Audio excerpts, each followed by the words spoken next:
Hello and welcome to BEEiLab, your go-to channel for Python and geospatial science. Today, we're diving into the fascinating world of numbers in Python.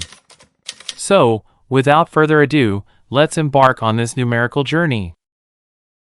In Python, numbers come in different types including integers, floats, and complex numbers. Let's break it down. Here, x is an integer, y is a float, and z is a complex number. Now that we've defined our numbers, let's explore their types using the type function. Here, we utilize the type function to determine the data type of each variable.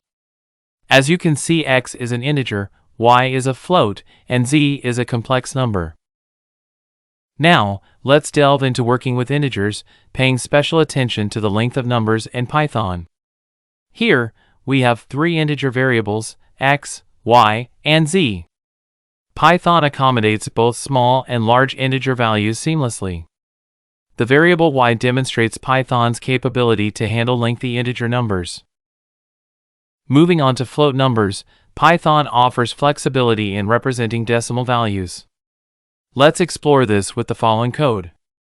In this snippet, x, y, and z are float variables. Python interprets numbers with decimal points or in exponential notation as float. Whether it's a standard decimal or a floating point representation, Python seamlessly handles different forms of float numbers. Python supports scientific notation, a convenient way to express very large or very small numbers. Here's an example. In this snippet, x, y, and z are represented in scientific notation. Python treats numbers written as AEB equivalent to this equation. This notation is particularly useful when dealing with calculations involving extremely large or small values. Python allows seamless conversion between different data types.